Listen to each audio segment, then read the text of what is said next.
Shabbat Shalom Yasharala. Welcome to part one of the line by line reading from the book of Enoch on the portion of the luminaries. Before we begin, let's pray. Heavenly Abba, high in heaven, hallowed be thy name. Thy kingdom come, thy will be done on earth as it is in heaven. We ask for the gifts that can only come from the Father of lights, our Heavenly Father, Abba, that you bestow upon us the wisdom that Enoch has written in his book to give to the saints in the latter days, the understanding of the calendar and the movement and the circuits of the luminaries, so we can keep your Torah and your times according to your appointments as you have called to be set from the beginning. Please give us all understanding through the Ruach Kodesh upon those who's truly seeking your face, Heavenly Father. And all that we do, you correct us, you direct us, and you protect us while we seek your righteous path and ways. Bahashem Yasha, Amen and Amen.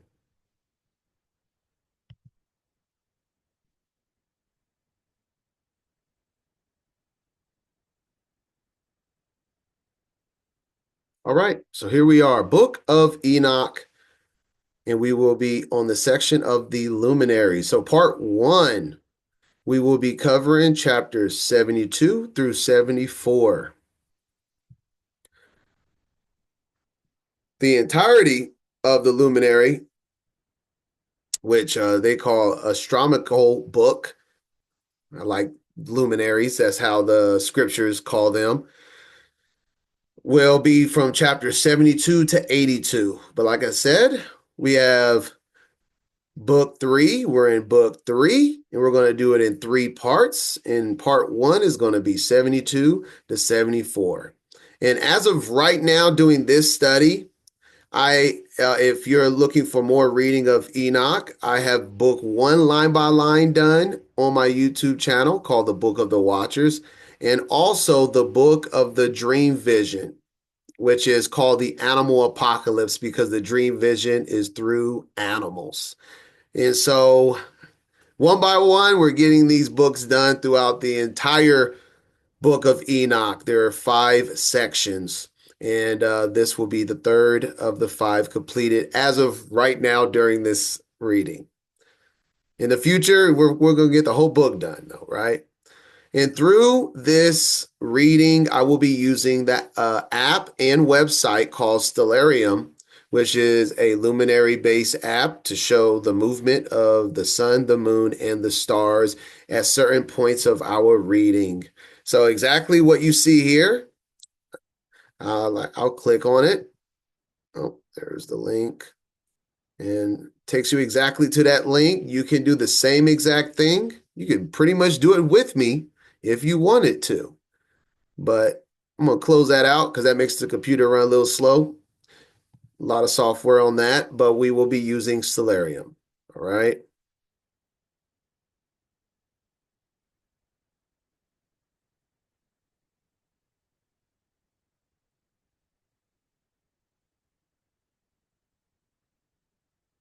That being said, let's begin on the Enoch Luminary section, chapter 72, which will begin with that great luminary, the sun.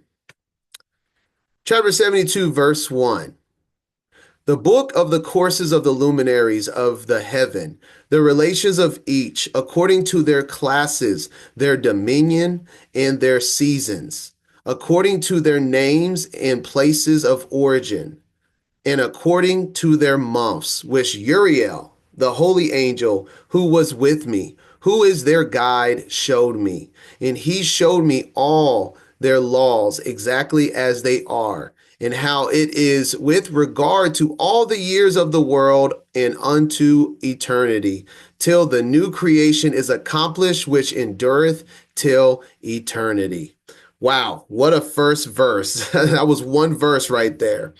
And this verse connects completely with the beginning of Genesis chapter 1, verses 14 through 19 on the luminaries. And Elohim said, let there be lights in the firmament of the heaven to divide the day from the night, and let them be for signs and for seasons and for days and years. And let them be for the lights in the firmament of heaven to give light upon the earth. And it was so.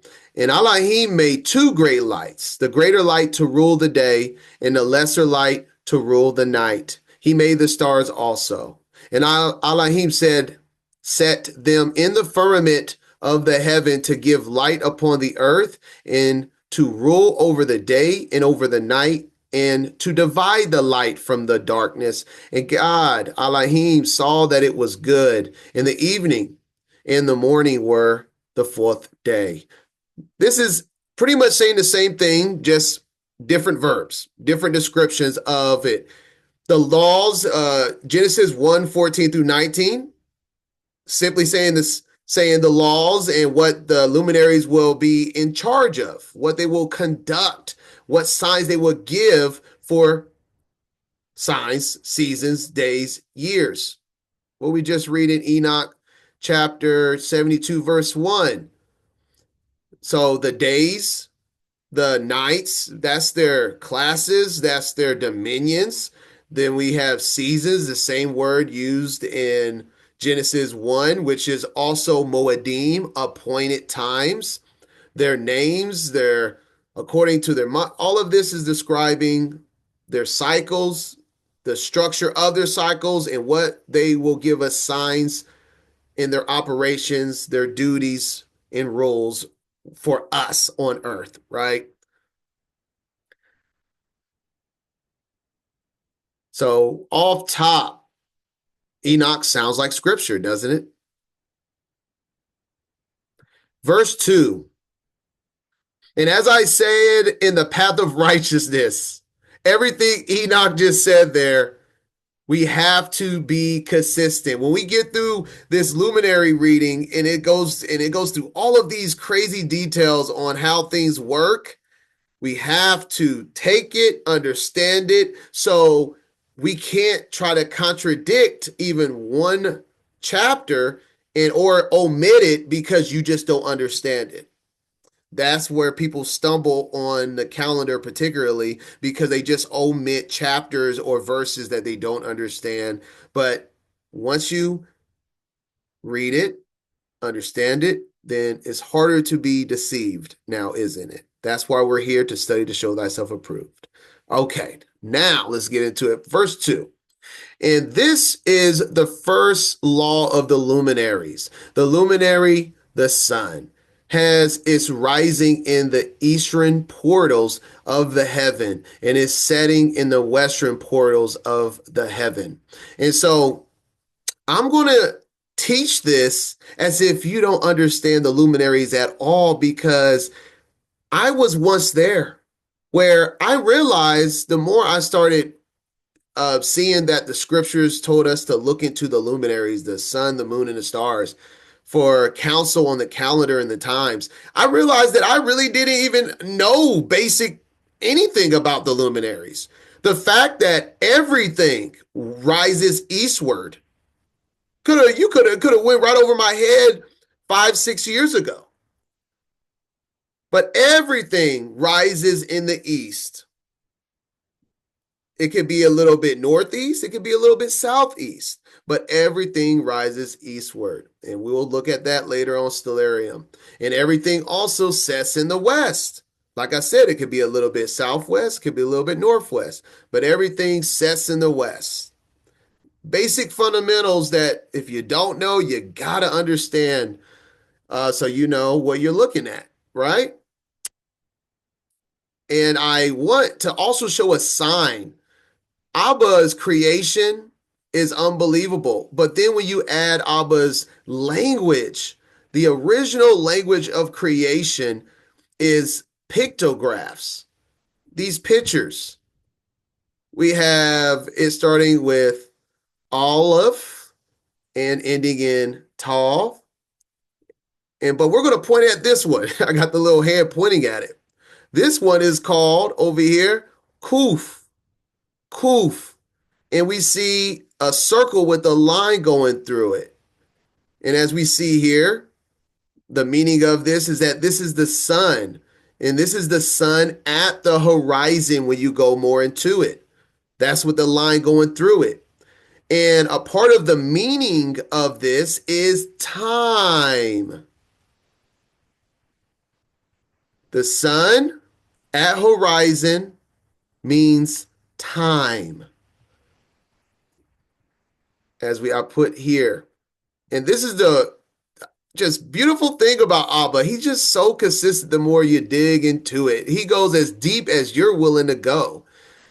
Let's read that verse right here. The luminary, the sun, has its rising in the eastern portals.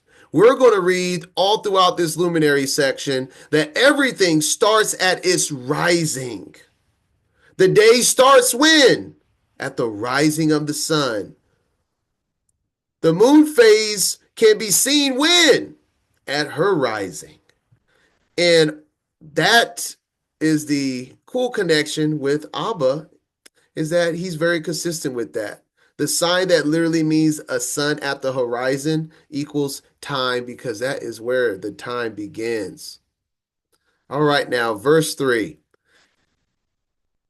So we have everything rising eastward, everything setting westward. Verse 3. And I saw 6 portals in which the sun rises, and 6 portals in which the sun sets, and the moon rises and sets in these portals. Like I said, they all go in the same similar circuit. So the sun and the moon go in similar circuits, but obviously very different, but similar.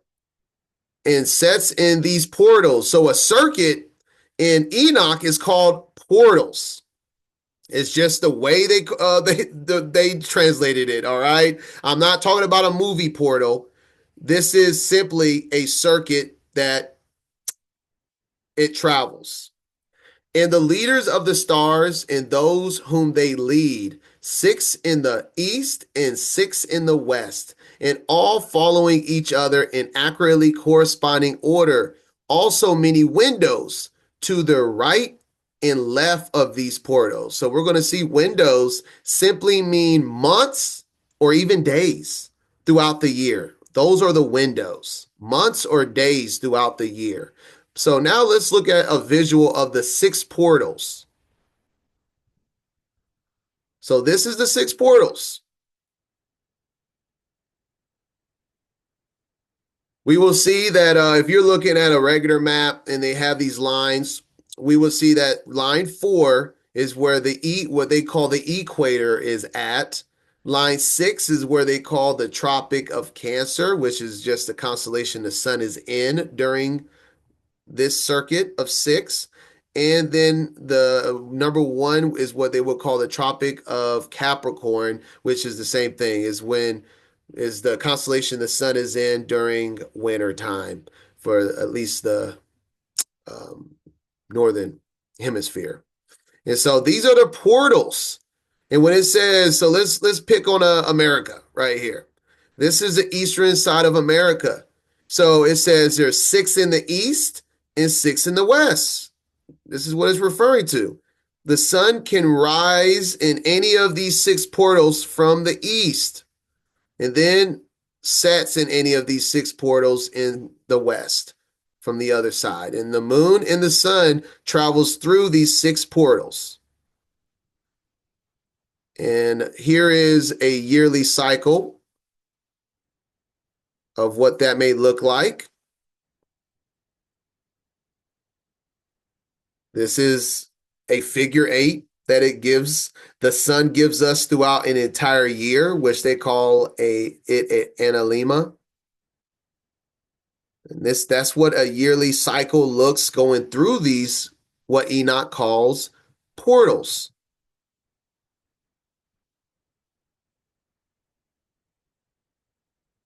And then I wanted to add a scale to this, that this is not like a flat piece of paper, that is going up and down during that cycle as well. I have it on right here in the bottom right, the full 6 portals, because it is only showing the 3 that I told you. the so-called Tropic of Cancer, which is summer solstice in the northern hemisphere, and Tropic of Capricorn, which is winter solstice. But we also see that, according to this, that the solstices can be flipped depending on what hemisphere you're in. That's just a little extra information if you're not knowledgeable on that. That when the sun is farthest down and outward in the Tropic of what they call Capricorn, the goat, it is actually summer. And then, like I said, vice versa in the north. So, yes, it's traveling up and down when it is going through these cycles here. I mean, these circuits.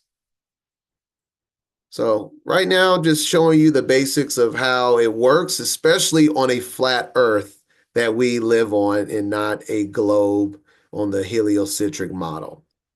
This is what we're going to be looking at all throughout the chapter of 72.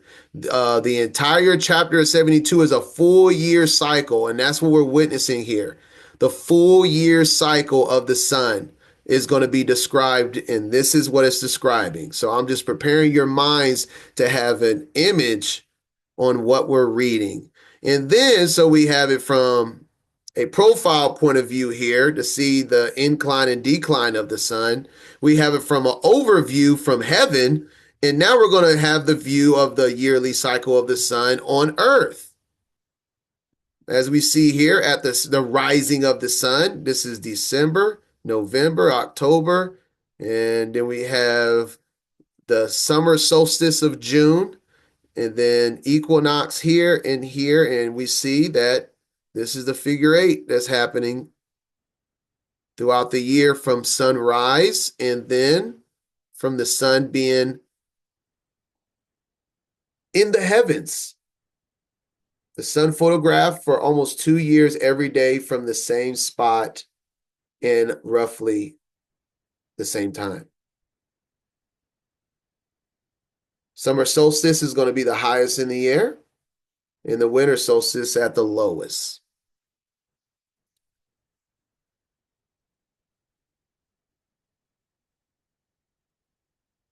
All right, we're not there yet.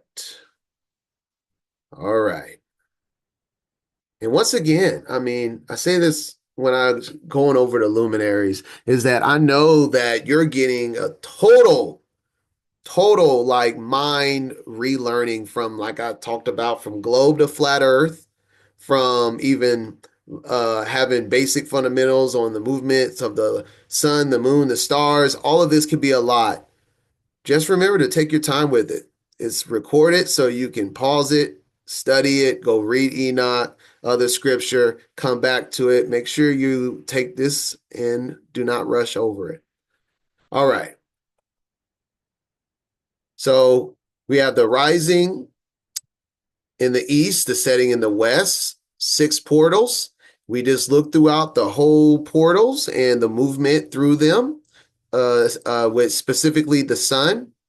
Now, verse 4. In the first there goes forth the great luminary, named the sun, and his circumference is like the circumference of heaven. It's a circle, pretty much. And let me show you. A circle, right? A circle. Heaven is a circle. Sun is a circle. And he is quite filled with illuminating and heating fire. The chariot on which he ascends, the wind drives. The sun goes down from the heaven and returns through the north in order to reach the east, and is so guided that he comes to the appropriate portal and shines in the face of the heaven. And what this is simply saying is that the moon's daily circuit, wherever the sun is at, is midday. And as it says here, I wrote it here so we could see it, talking about the sun. And it says the sun goes down from heaven. So when the sun goes down, what is that? what are we visually seeing? We're seeing the sun set. And where did it just establish where it sets? In the west. So the sun sets in the west is what's being described here. And returns through the north in order to reach the east. And this is where we get time zones. Perfectly divided on a flat earth. And that's what it looks like on a globe. It is, like I said, if we're talking about America here, we have it setting, going down. It returns to the north. This is north of America. So it can come back through in order to reach the east, which is at sunrise.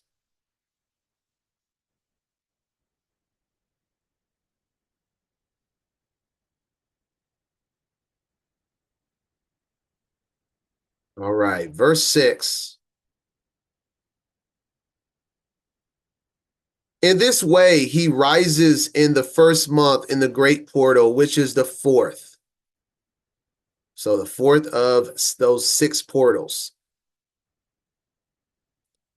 And that first month, I just want to reference the timing of the first month.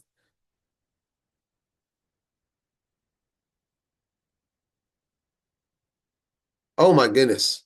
I wanted to read this as well. I forgot to read Psalms 19. So as we're going at the beginning of the year, beginning of the year in the first month, I wanted to read that about Psalms 19 because, I mean, it's the story of the sun and it fits with the beginning of Enoch 72. All right, so I'm going to read verses 1 through 7. The heavens declare the glory of Elohim, and the firmament showeth his handiwork. Day unto day utters speech. This is talking about the heavens, guys. What we're reading about. It utters speech. And night unto night showeth knowledge. This is what we're praying to have our eyes able to see in Enoch and the rest of the scriptures. There is no speech nor language where their voice is not heard. Their line is gone out through all the earth, and their words to the end of the world. In them has he set a tabernacle for the sun, the firmament, which is as a bridegroom coming out of his chamber. The sunlight represents the bridegroom, which is Messiah. It's a whole story. It rejoices as a strong man to run a race, the circuit, the yearly circuit. His going forth is from the end of the heaven, and his circuit unto the ends of it. And there is nothing hid from the heat thereof. The law of the Most High is perfect, converting the soul. The testimony of Ahia is sure, making wise the simple. I wanted to add verse 7 there. It continues talking about his statutes and his laws, but I just wanted to add that one verse because most of the time when we reference Psalms 19 on the luminaries, we just stop right there at verse 6. But the luminaries is connected with the laws. We read that at the beginning of verse 1, how the luminaries abide by the Most High's laws as well. And then by no coincidence, Psalms 19 talks about the luminaries and even the story of the luminary, of the great sunlight. And then immediately after that, it gets talking about the law. And so I just really wanted to read that before we continued. But now, to answer this question, the fourth portal from which, remember, kuf, that is the Hebrew word for sun at the horizon, which the sun rises in the first month of the 12 window openings. Remember, I said that windows can be referenced to months. So we have the 12 window openings here. And we know that first month would be an Abib. Exodus 12:2. This month shall be unto you the beginning of months. It shall be the first month of the year to you. And when was that? This day came ye out in the month of Abib. And you can do your own research on this, but Abib simply means spring.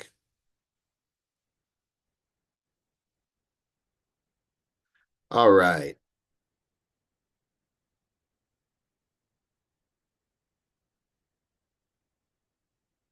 Continuing verse 7. And in that fourth portal from which the sun rises in the first month are 12 window openings, from which proceed a flame when they are opened in their season. You see, we have seasons in we have 3 months per seasons is what we're going to get into, is what they are going to break down throughout this chapter. Let me see here. And let's go ahead and look at a couple of pictures. Okay, so I wanted to just the color coordination I was saying, the equator. Sorry for the, it got a little blurry there. But according to this, showing you that Tropic of Cancer, it's just so you have a reference when you look at maps, that the Tropic of Capricorn is the yellow, which on here is the first portal. The equinox or equator can be passing of the third or fourth portal, which we will read in this chapter. And then Tropic of Cancer is orange, which is highlighted by this red 6th portal here. All right. So this is just a reference for what the world puts the lines on the map are. And then talking about the seasons, this is what we're going to read about throughout this chapter. It said the 12 windows, 3, 6, 9, 12, in their seasons. We have spring, summer, autumn, and winter. And we're going to be reading through these portals. 4, 5, 6, 6, 5, 4, 3, 2, 1, 1, 2, 3. That is the portals of every month throughout every season, the 4 seasons of the year, and then the amount of days that are in each one. So I'm just preparing your mind as much as I can to wrap your head around what you are reading, because I know Enoch is a tough read. All right. So we have the 12 window openings from which proceed a flame when they are open in their season.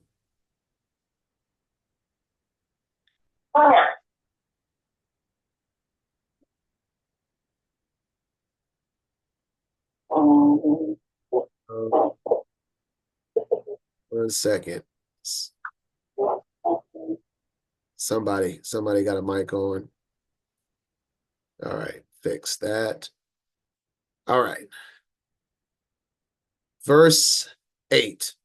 When the sun rises in the heaven, he comes forth through the fourth portal 30 mornings in succession, and sets accurately in the fourth portal in the west of the heaven. And during this period, the day becomes daily longer and the night nightly shorter to the 30th morning.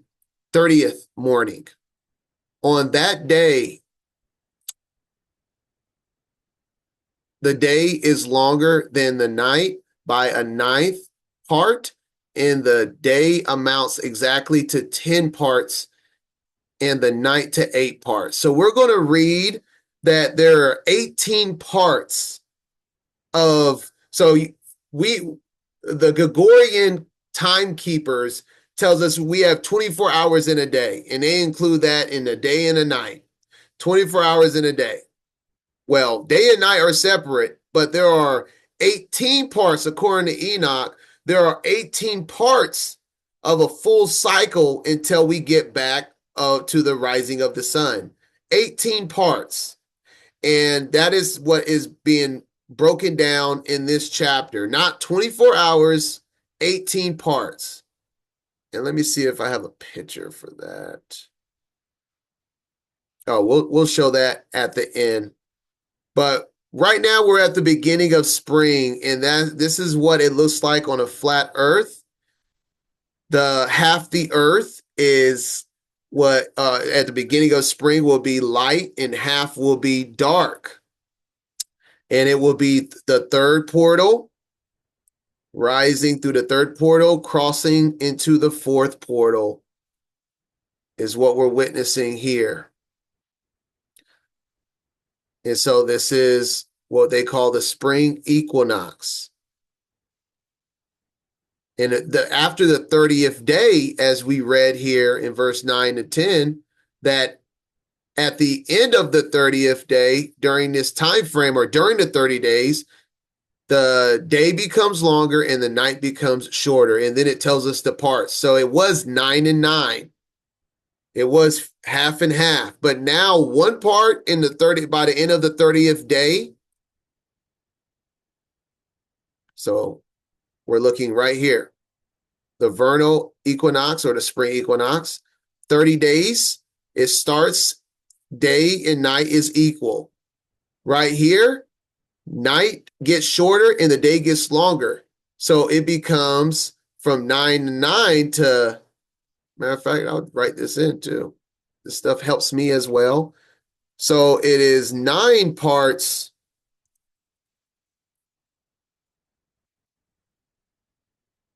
right in it.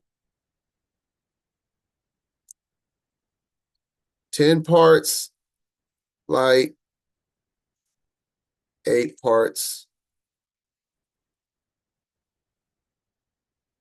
or we'll just call it, yeah, we'll call it night.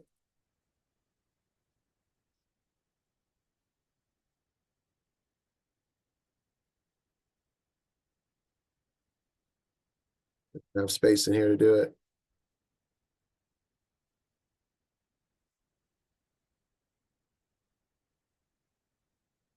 So that's what we just read in here. During this time frame, it goes from 9 to 9 to 10 parts light, 8 parts night.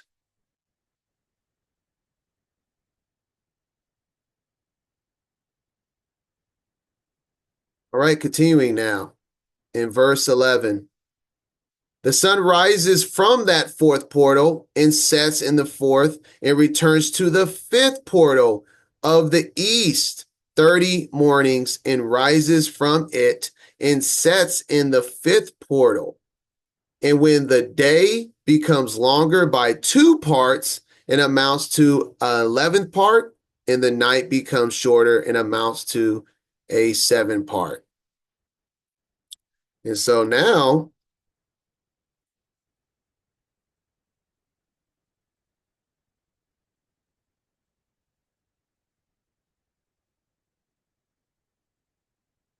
it's 11 to 7. And we are moving through the portals here. So it went from the third, moved to the fourth, and now it is the fourth, moved to the fifth.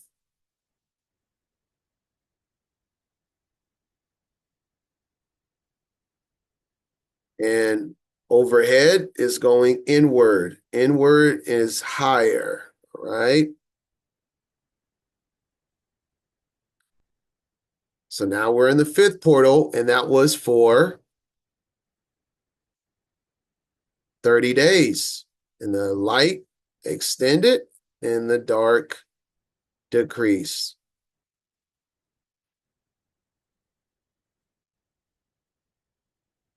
Verse 12, and then the day becomes longer by 2 parts and amounts to 11 parts, and the night becomes shorter and amounts to 7. Confirmed. Verse 13, and it returns to the east and enters into the 6th portal and rises and sets in the 6th portal 1 in 30 mornings on account of its sign. And that sign is the sign of the summer solstice, where the sun reaches peak elevation in the heavens. And by the end of this, we will have 12 parts of light and 6 parts of darkness. This is the most light you will get, and this represents that one day. So we have 30, 30, 31 is that sign referenced here. The 30 and 1 mornings with a sign. That's where we're at.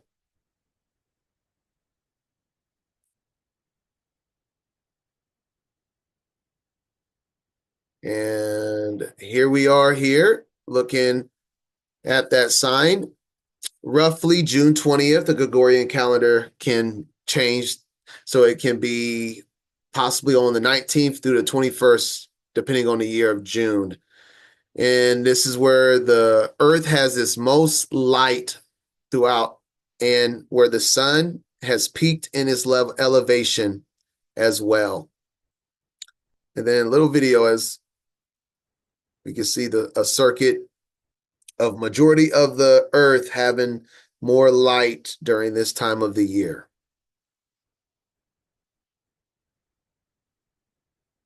All right. We get it. We get it.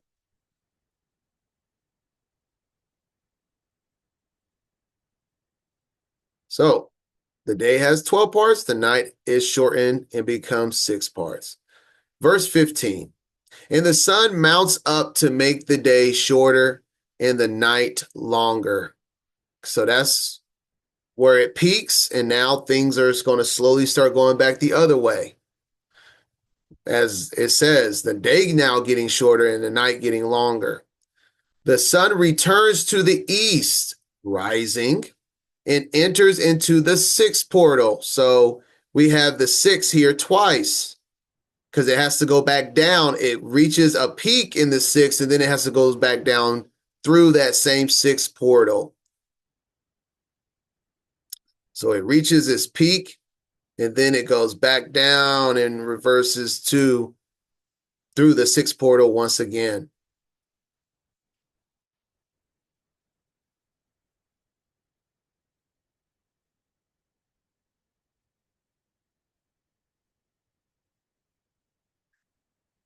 And rises from it and sets 30 days. All right, so now we're on the very first month of summer. And now it's getting reversed. Now it's 11 parts light, 7 parts day. Too easy, right? Too easy. We have another page of this summarized, but I want to go ahead and write it on this one. Okay, so you already know what it's going to describe next. I can even write the gates in here. This is gate 6, gate 5, gate 4. So we can guess what's coming up. 30 days of gate 5. Let's read on it. And when 30 mornings are accomplished, the day decreases by exactly 1 part and becomes 11 parts, and the night 7 parts. Yes. And the sun goes forth from that 6th portal in the west. So it goes down, it sets in the west, and goes to the east and rises in the 5th portal. And this is what I was saying about the rising. You see how it's showing that it ends. The setting of the sun or anything is where it ends. So the 6th portal is moving to the 5th portal, but it never says it is in the 5th portal until when? Oops. In the east at its rising is when the introduction of something new, from a day to a portal to a month, everything is at its rising. And so it enters from the east, it rises in the 4th portal for 30 mornings and sets in the west again in the 5th western portal. And on that day, the day decreases by 2 parts and amounts to 10 parts, and the night to 8 parts. Yep, we doing this in real time. I'm going to put it on the wheel.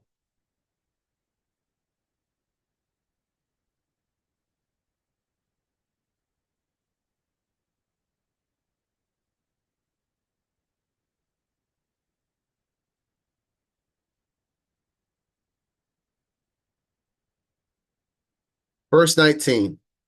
And the sun goes forth from the fifth portal and sets in the fifth portal of the west and rises in the fourth portal for 1 and 30 mornings on account of its sign and sets in the west.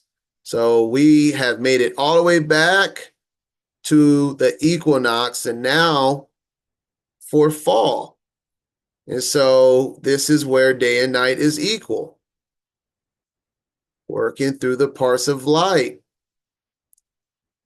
So now the sun, the light goes back. And about the time we get to the end of it, we have the equinox, the sign. As we see here, is just the exact opposite. And this is what I was referencing when I said the third or fourth earlier, how the equator or equinox can be the third or fourth portal, because one portal is going into spring, which is the fourth. This is the fourth portal. This one is going into fall, which is going into the third. So looking at it.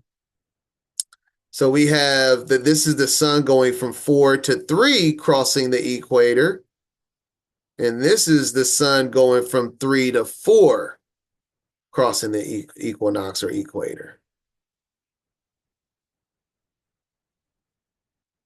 So so 4, 5, 6, referring to the portals, 6, 5, 4, and then it crosses over 3. We just had the equinox. All right. Let's keep reading.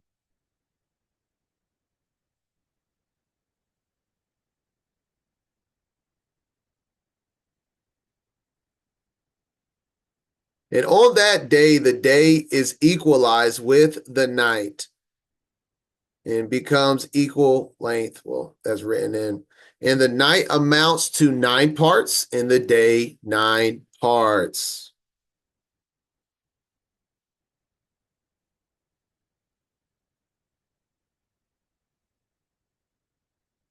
Verse 21. And the sun rises from that portal and sets in the west and returns to the east and rises 30 mornings in the third portal and sets in the west in the third portal. And on that day, the night becomes longer than the day, and night becomes longer than night, and day shorter than day till the 30th morning. And the night amounts exactly to 10 parts, and the day to 8 parts. So now everything is going to get the exact opposite of where it started off in spring for fall. So in spring, the beginning of spring, the day had 10 parts, but now the beginning of fall, the day have 8 parts and the night has 10 parts.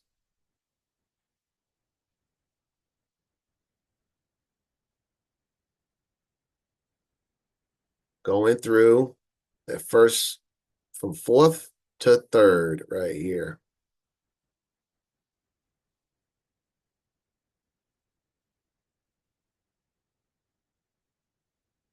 The sun rises from the third portal and sets in the third portal in the west and returns in the east for 30 mornings, rises in the second portal in the east, and in like manner sets in the second portal in the west of heaven.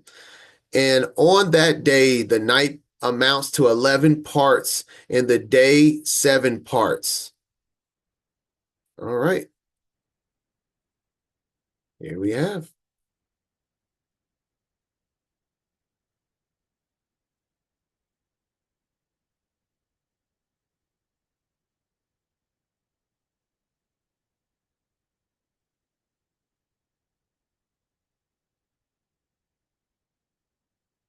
For 30 days. So the next one's going to have 31 for winter solstice coming up here real soon.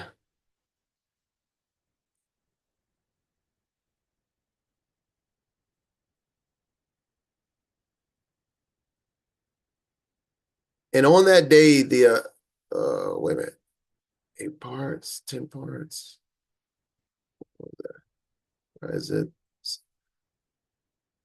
All right, verse 24. Yeah, verse 24. And on that day, the night amounts to 11 parts, and the day 7 parts. 25. And the sun rises on that day from the second portal and sets in the west in the second portal and returns to the east into the first portal for 30 and 1 and 30 mornings. So 31 mornings, 31 days, and sets in the first portal in the west of heaven. And on that day, the night becomes longer and amounts to double of the day.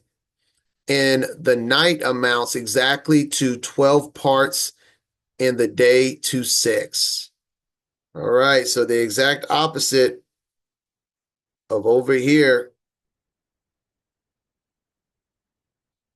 of late spring, late autumn slash winter solstice is the darkest time of the year, which is why you have the sun deity, the false light's so-called birthday and time of worship is during winter solstice, and it's the darkest time of the year. Think about that.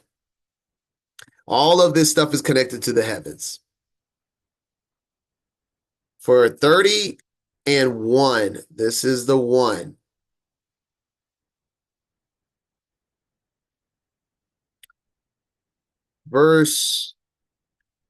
We just read verse 26. So 27.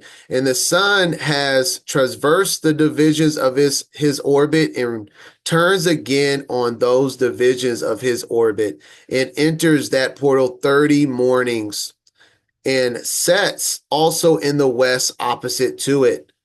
And on that night has the night decreased in length by a ninth part, and the night has become 11 parts, and the day 7 parts.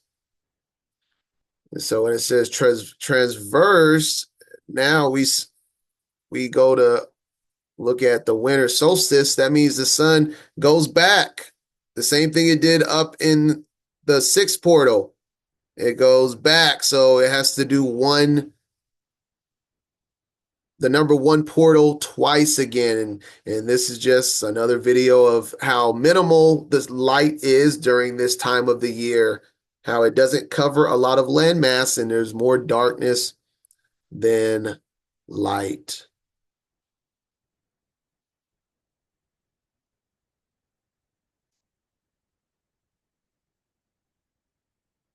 So over here, just copy and paste now. Work smarter, not harder.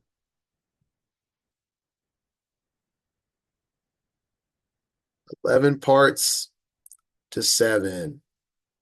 And I'll go ahead and finish it. Write them down.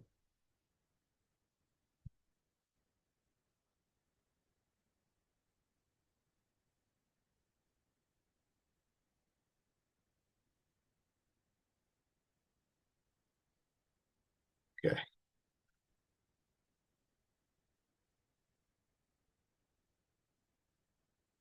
So when it says the sun has traversed the divisions of his orbit and turns again, that's why I said it goes back through that first portal. So it has another number 1 there when it goes back through it.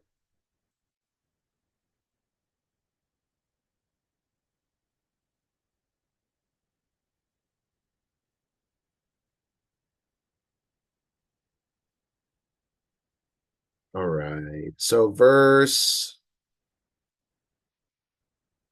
yes, we already went through the 9th part.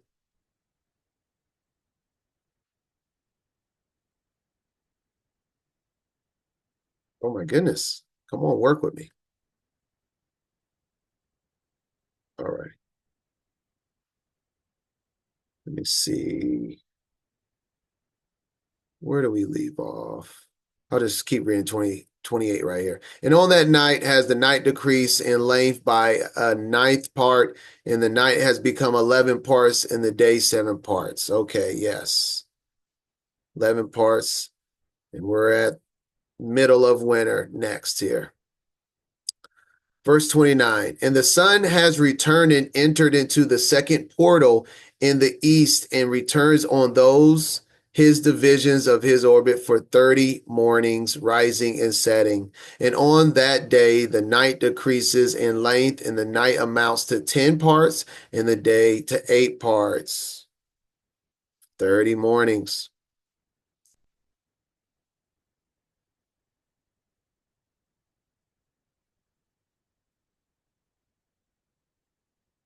Verse 31, and on that day, the sun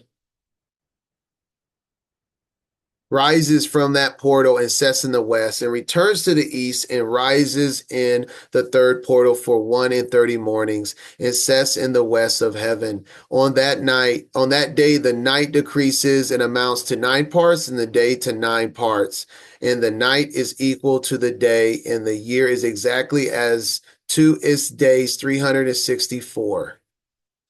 And we're back. 9 parts, and then the sign of the spring equinox, and this will be portal 3 crossing back over to portal 1. So we have a sequence of 30, 30, and 31 for every season. You add those up, and that's where you get the 364 days. And let me say this. We know that the solar cycle of the sun is 360 some odd days. I mean, anyone can count that. So let me say this about the times when we read it in Enoch. The year and even the times with the moon is exactly the number that we need to know so we don't mess up something. In other words, wait for the signs that come in for each season and follow everything Enoch has given you, and you will find his times. Don't try to add to it. Don't try to make some scientific method and mix it with Enoch. What he's given us, if you just follow his instructions, is exactly the way it's supposed to be. We're not going to understand everything. We've been taught so much bad doctrine. Just trust the process, and everything will line up for his calendar, because the calendar isn't a solar calendar only. If you are only doing this as a solar calendar, then you will be confused on what to do with the extra day. But if you use the solar lunar calendar, as I go over in the Path of Righteousness study, everything lines up when you use everything that you're supposed to be given now. Okay. And so we are back at spring. And so this is just a visual of everything we just read on, is that the sun leads us through the seasons, and a visual of what it looks like, where the sun's placement and the amount of light in every season, the timings, information on that as well, and then even the elevation throughout the seasons, all right here in a nutshell. And now this is the other chart that has it to the side.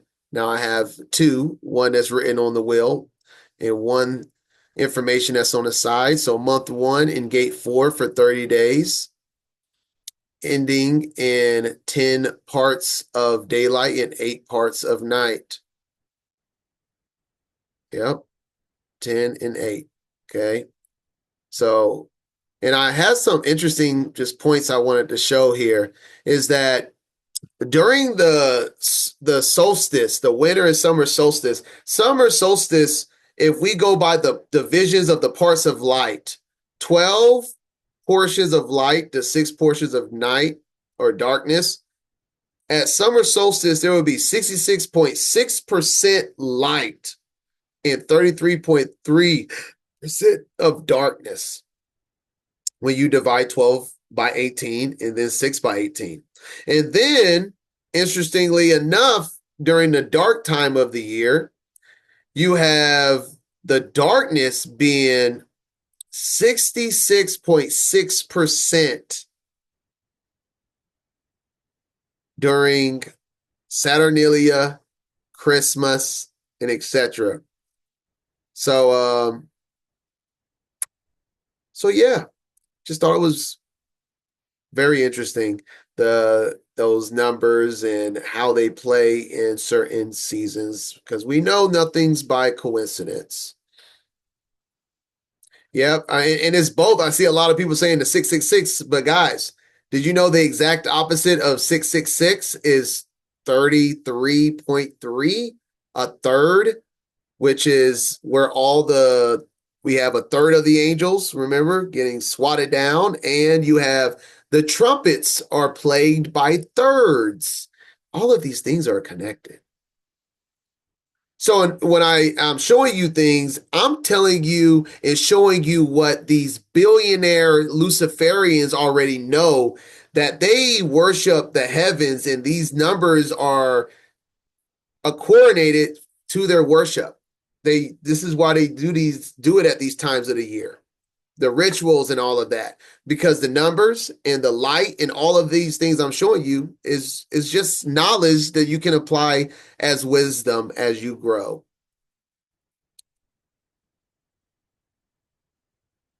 All right. All right.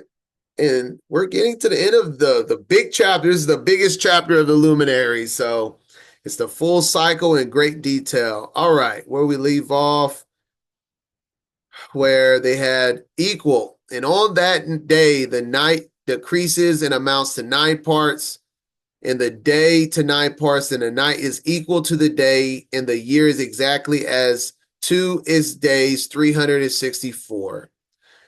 And the length of the day and of the night, and the shortness of the day and of the night arise through the course of the sun, the sun. These distinctions are made separate. So it comes that its course becomes daily longer and its course nightly shorter. And in verse 33, talking about that they have the length of the day and the night and the shortness of the day and the night arise through the course of the sun. These distinctions are made, which is literally separated. And I'm gonna reference to Genesis 1, 4 through 5. And Elohim saw the light that it was good. Light represents good. And Elohim divided the light from the darkness. So the opposite of good is evil. Darkness is represented by evil. It's over and over in scripture. Verse 5, and Elohim called the light day, and the darkness he called night, and the evening and the morning were the first day. People go, oh, that means night and day are one day. What? We just got the description of a day, and that's light. And he divided the light from the darkness. Once again, Enoch confirms this in his message. Verse 33, the length of the day and of the night, and the shortness of the day and of the night arise through the course of the sun. These distinctions are made. They are separated. There is a separation of light and darkness, and the sun dictates that, and this has been divided from the beginning. Verse 34. So it comes that its course becomes daily longer and its course nightly shorter throughout the seasons. And this is the law in the course of the sun, in his return, as often as he returns 60 times and rises. And the great luminary, which is named the sun forever and ever, and that which thus rises is the great luminary, and is so named according to his appearance, according to the Adon commanded. As he rises, so he sets, and decreases not, and rests not, but runs day and night, and his light is sevenfold brighter than that of the moon. But as regards size, they are both equal. And I made reference in reading in Psalms 19 that the sun is as a bridegroom. Who is referenced as the bridegroom all throughout the canon? It is the only begotten, the anointed, the true anointed Savior. And the sunlight is resembling his light. So when it says his light decreases not and it rests not, this is what is being spoken about in Psalms 19.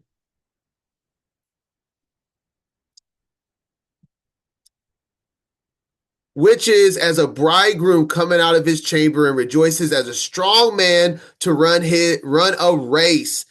His going forth is from the end of heaven and a circuit unto the ends of it, and there is nothing hid from the heat thereof. The sun's circuit never changes. Every year it's the same circuit. The sun always shines when it's out, when you're visible. If you follow the sun around the earth, the sun never stops. And that is what is being spoken about in Enoch, but runs day and night, because even at night in certain locations, the sun still runs. And then when the moon is full, it's 7 times less as bright as the sun. The sun is 7-fold brighter than the moon at full.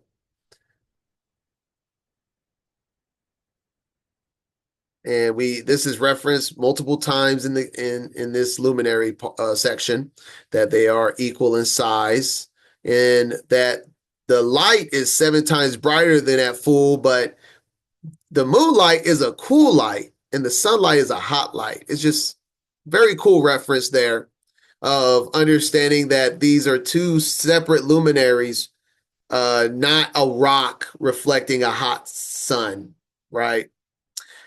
And then I also wanted to show this chart of, this is the parts of parts, the 12 parts, 11, 10, 9, 8, 6. And when you graph the parts, it makes a figure 8, as if the day and night are dancing.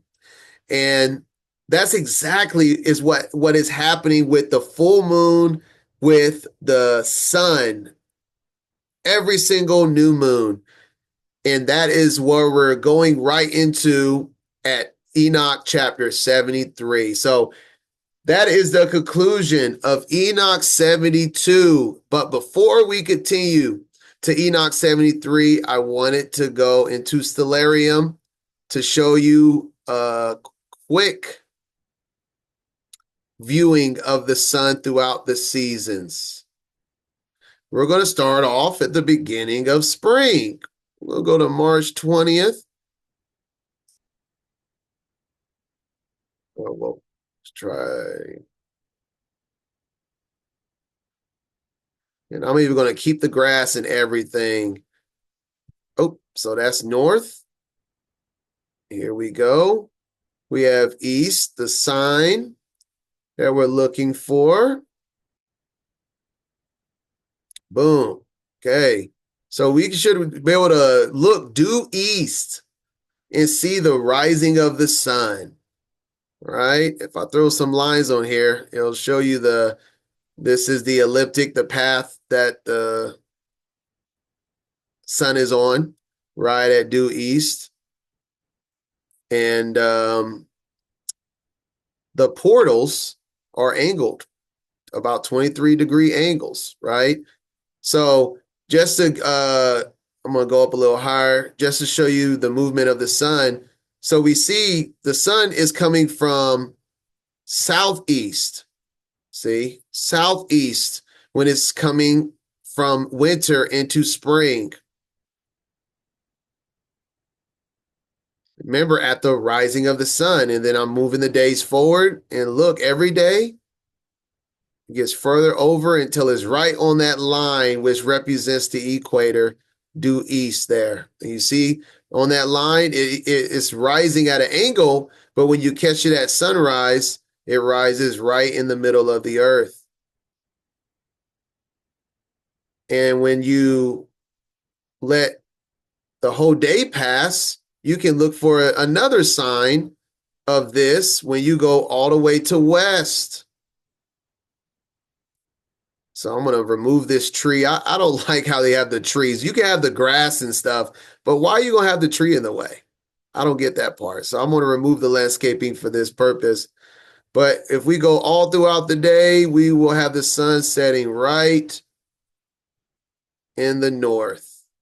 excuse me, in the west as well as a second sign visual that we are right on the equinox, right?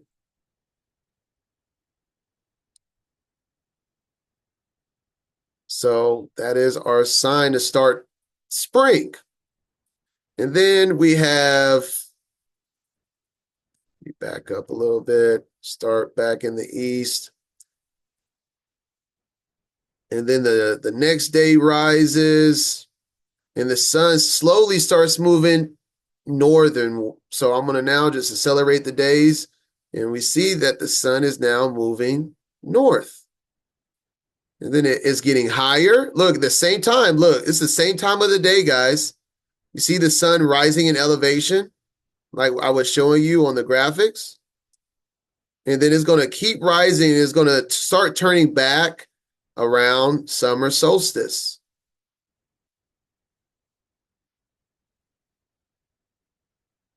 Which is around, see that? Now it's starting to slow down its progress. We were seeing it moving left and elevating. And then now, look, it's slowing down. It's now not rising, and it's slowly now turning back.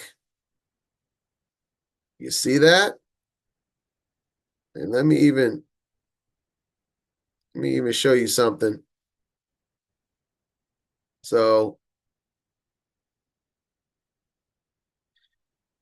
they call it the Tropic of Cancer because that was established 2,000 years ago. And if I go an hour up, we'll see Cancer right here. The sun used to be in Cancer. A little confusing, but I didn't write these rules on especially modern stuff. I'm just telling you that they call this the Tropic of Cancer because 2,000 years ago, summer solstice was in the constellation of Cancer. And I go over this in great detail in the Path of Righteousness, and I will be going over it when we get on some of the stars in this reading, but not in part 1. I believe that's part 2. I will be touching on that, the movement of the stars, but that's just a little extra info there. All right, and so let's continue. And so now it's moving back. It's moving back, and it's moving. So if we go at the sun rising, I want to show that first. Let me go to at the rising of the sun around summer solstice. So look how far, you see that? Look how far the sun is northern from due east when we're at the hottest, most sun of the year.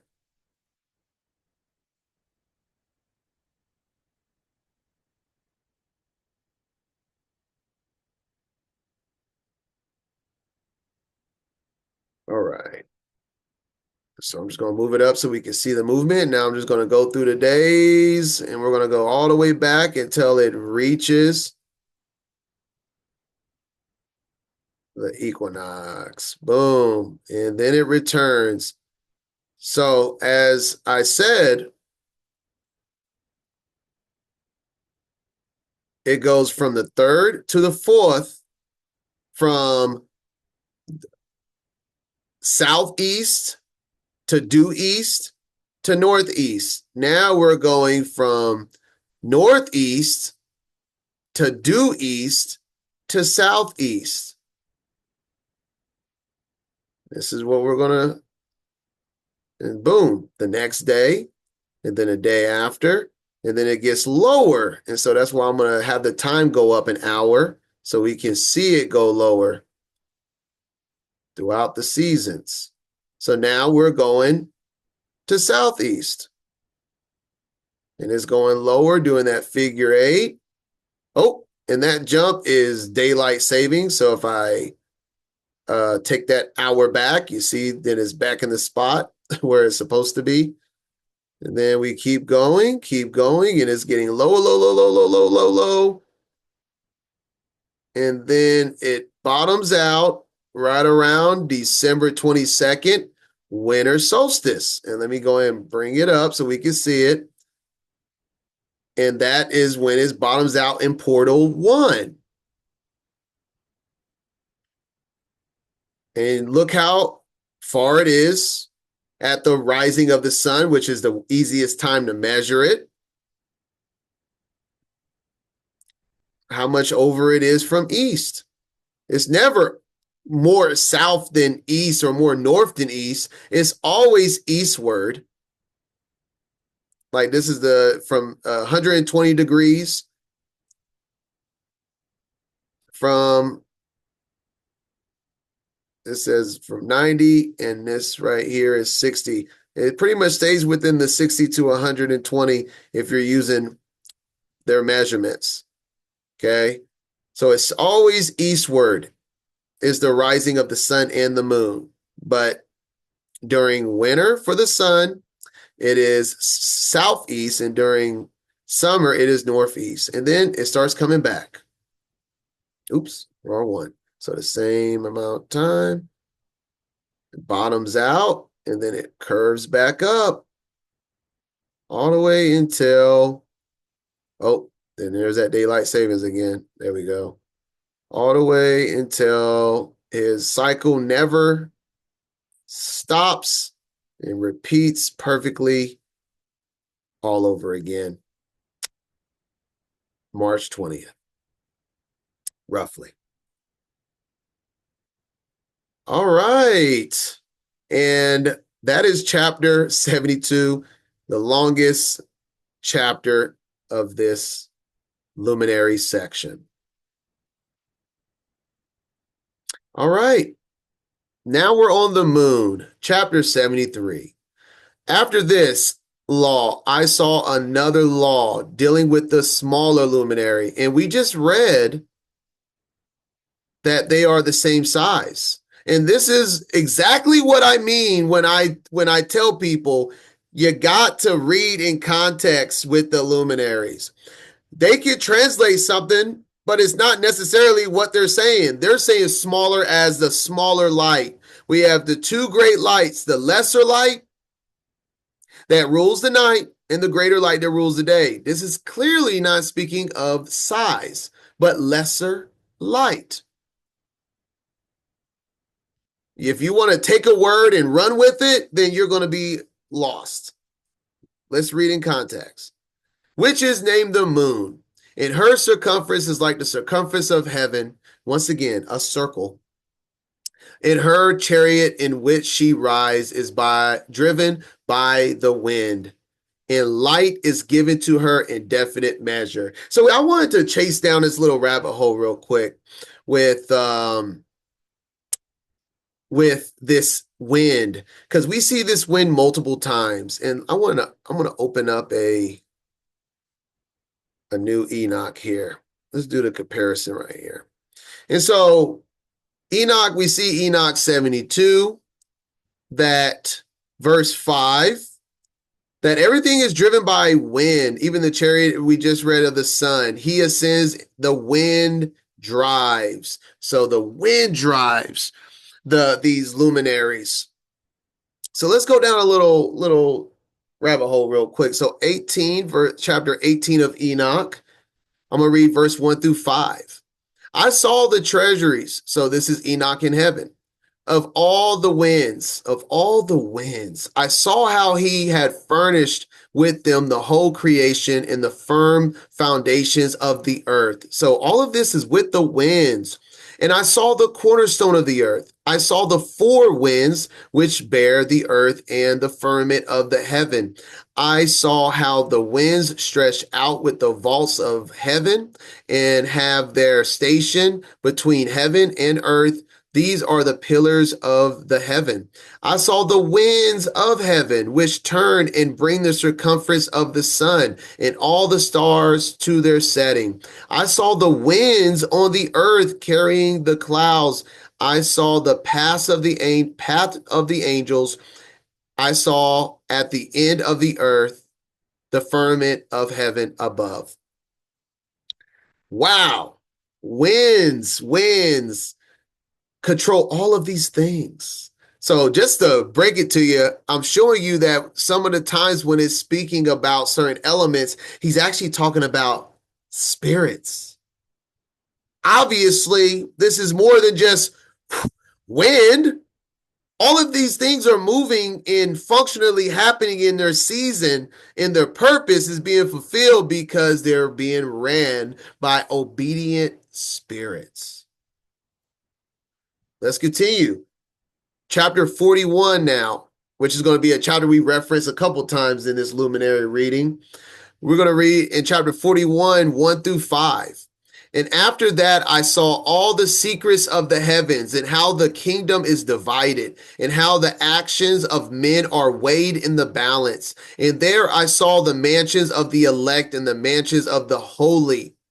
And my eyes saw there all the sinners being driven from thence, which deny the name of the Adon of spirits, and being dragged off, and they could not abide because of the punishment which proceeds from the Adon of what? Spirits.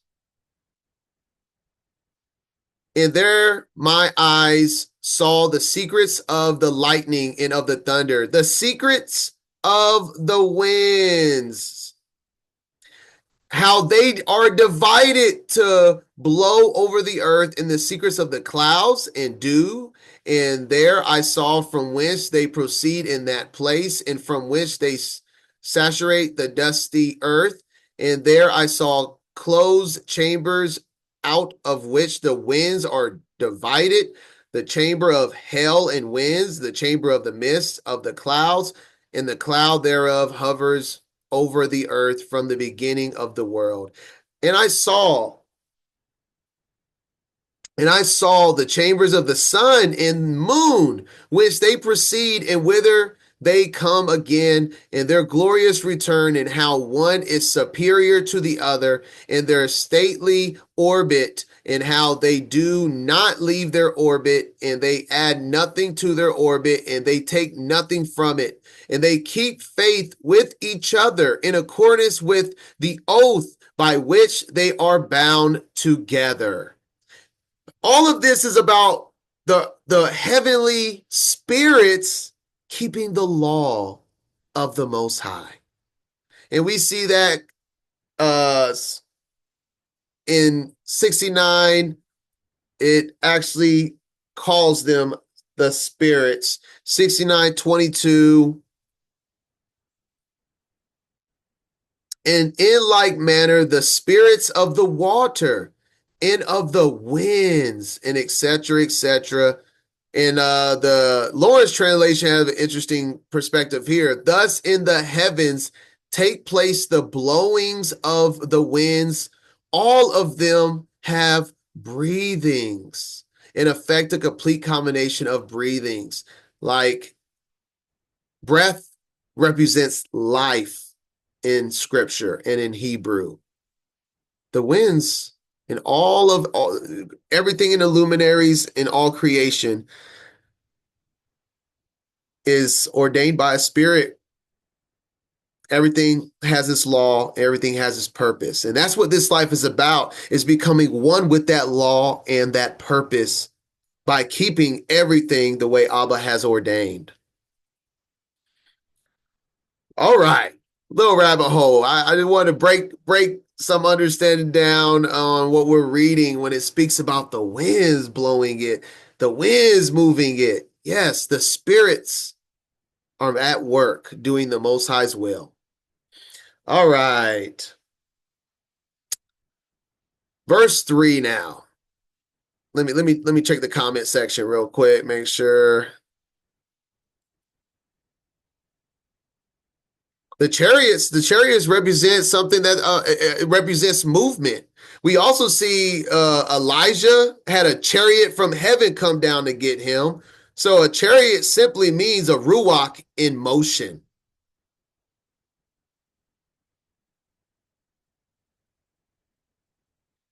And yes, exactly. In the end of verse 2 here, It's given to her in definite measures. And you can see those definite measures, and we call them the moon phases. All right, verse 3 now. And her rising and setting change every month. And her days are like the days of the sun. And when her light is uniform, a full moon, it amounts to seventh part of the light of the sun. And that's what I was referencing here. Enoch 72:36, that's what it says. Sevenfold brighter than that of the moon, but that's when the moon is full. As verse 3 speaks of.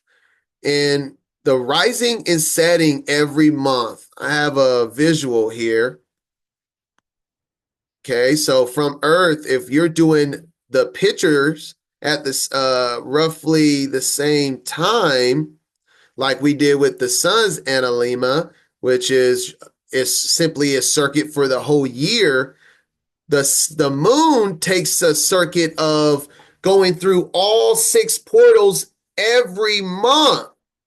And when it says here, her rising and setting changes every month, it's because it's saying that the moon is not on an exact perfect circuit like the sun. The sun circuit is the same every single year. The moon literally changes every month, which is, for example, we have the full moon in July, and this is for 2022, these images, but July 13th, we see that the moon is lower and at a different spot than the full moon a month later on August 12th, because this moon was full in the lowest portal, which is the first portal. The next full moon, August, goes higher elevation because it moves to the second portal. And the best way to measure this is at its rising, just like at the sun. And that's exactly what I did with this visual. I just highlighted this is the sun and this is the moon. They rise opposite of each other. That's why I was saying the night and day, if you put it on a graph, is like moving opposite and does a figure 8. That represents the dance of the sun and the moon when it is full. The same exact figure. And so the sun takes a whole year. If you look over here, this is a full year from April 2025 to March, April 2026. The sun takes a full year to hit every single portal.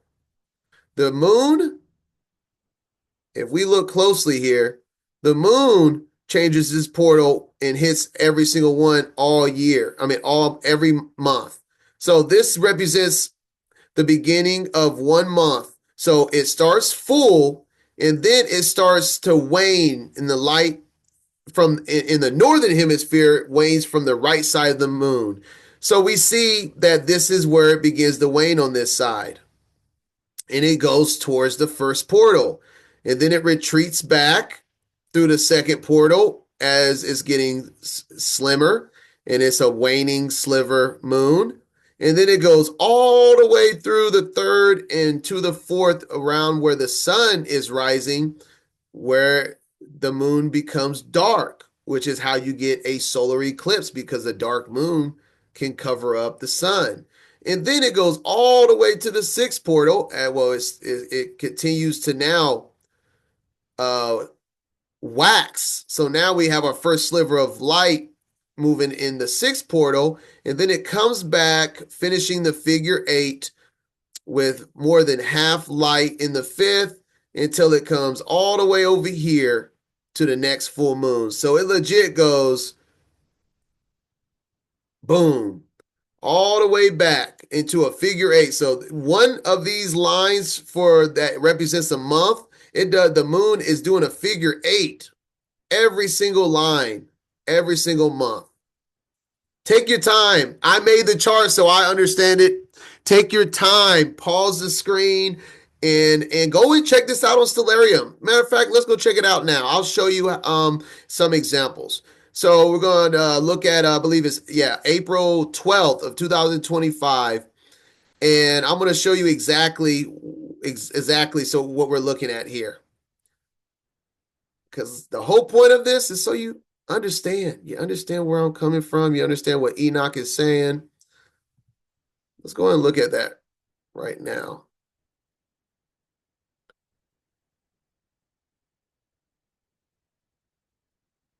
April 12th. Let's look in the east. Oh, and there goes that full moon rising. So check this out. The moon rises opposite of the sun. And it rises opposite of the sun in two different ways. From east to west. Right there, the sun is setting. So it's opposite from the sun, east to west. And then it's also opposite of the sun in portals. It's in a different portal. So we see, if I add some lines just for context, we see that the sun is rising roughly right within this box. We're going to see the sun rising somewhere similar on this other side because it's in a different portal. And so let's go until the sun rises.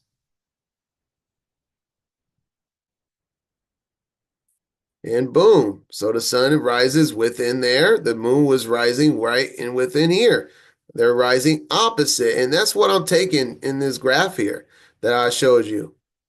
This is all I'm doing here is tracking the movement at its rising, because as we're reading, everything is about its rising. It's the easiest way to track it, and that's where the day or night begins, right? And so that is what this is. We see the sun, the moonrise, and the sunrise opposite of each other. Go ahead, exit out of that. All right. And so now we're going to get, in the next part of it, in verse 3 of Enoch 73, in verse 3, when it talks about her rising and setting changes every month. Okay, we just covered that. Now the next part, her days are like the days of the sun. This is describing what is referenced in the evening and the morning were the first day. It's not saying night is now day, which is represented by light. Day is equal to light. It's not saying, hey, now night is now equal to light. No, it's saying that the evening, the night belongs and is paired with the following day for timekeeping purposes. Her days are like the days of the sun.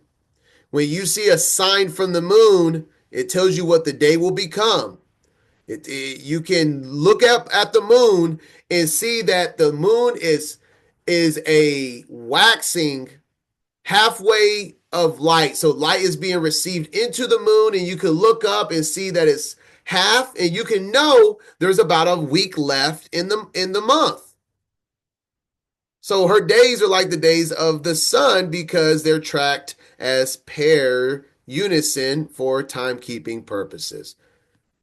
I got especially the time part and the anything that's like calendar related, you will find all that in the path of righteousness, way more details in that and anything with time keeping for these luminaries.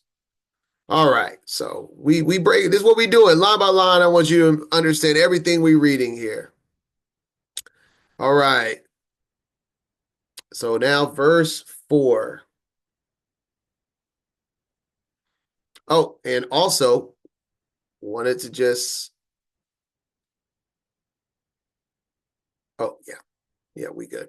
We good. All right. Verse 4. All right, let's continue now. In verse 4, we're going to actually read it from here. So I have all my artwork and notes. We're going to read the rest of the chapter. There's only 8 verses, so we're going to read verse 4 to 8.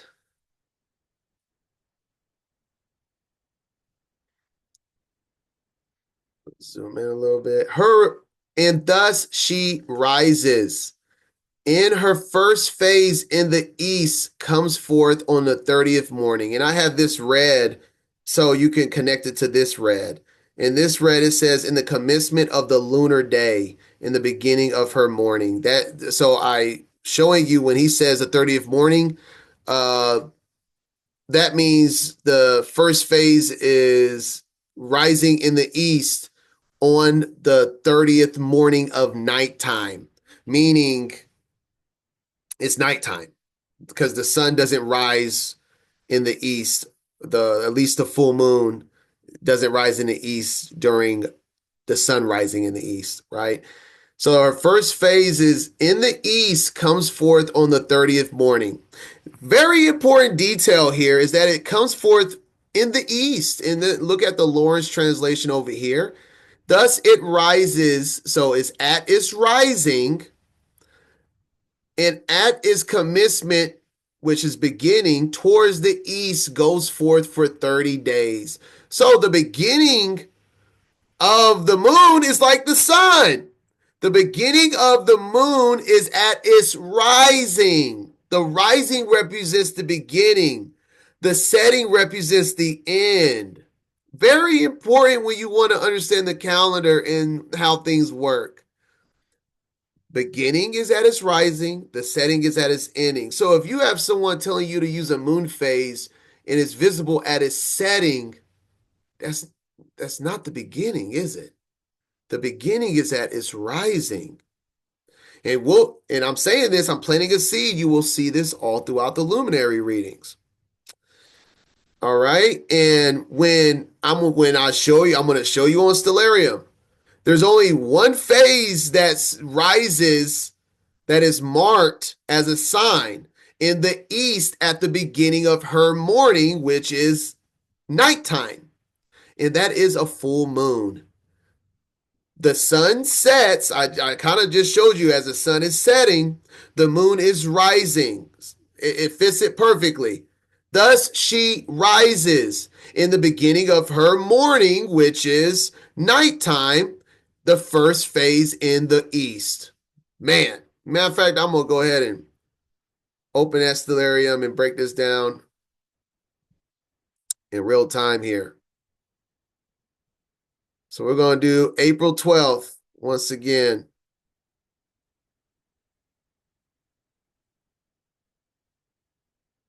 Oops. So in the east, in the beginning of her morning, meaning the beginning of her night, here we go. Thus she rises in her first phase. And then look over here, opposite, right? Oh, God, I'm doing it from here.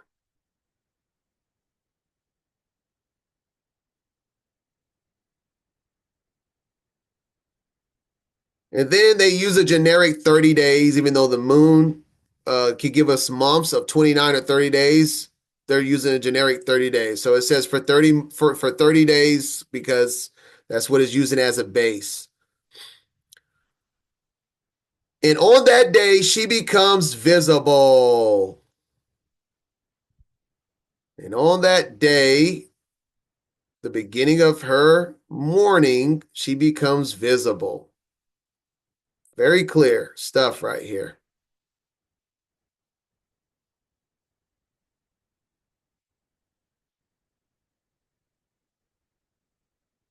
And constitute for you the first phase of the moon, becomes to you the beginning of the month.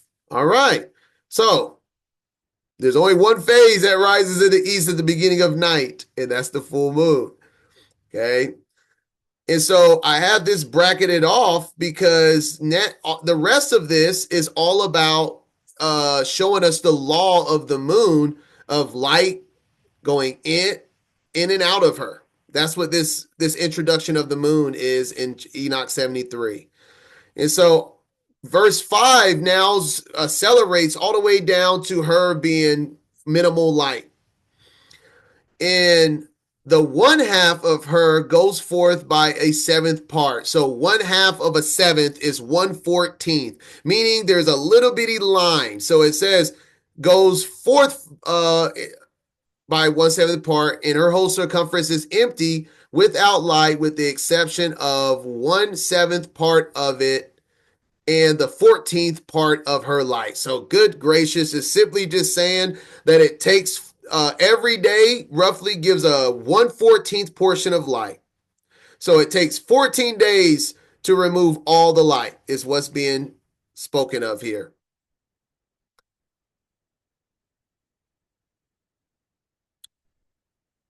Verse 6, and when she receives 1/7 part of half of her light, same difference, 1/14th, her light amounts to 1/7 part of the half thereof. So a lot of 1/7 and all of that and a half, all this simply is saying that it gets all the way down to a sliver, which is 1/14th. Okay. And she sets with the sun. So let's go to that now. So it says, accelerating now. So the moon is a little bit harder to track. Like I can keep it the same time with the sun. It's just move the days. But the moon falls back roughly 30 minutes to an hour every day. See, I moved it up an hour. I moved it back. So if I move, like if I go up a day, so let's now I'm going to go to 4:14. Then I move it up an hour. You see that? Just to keep track of it. But we also see the moon moving. We're seeing the moon moving back and forth here. The 5th. Oops. The 15th. Got to bring that hour. And so we see that moon moving throughout the portals that I was showing you on the image here. The 16th day. And so now I'm going to celebrate it.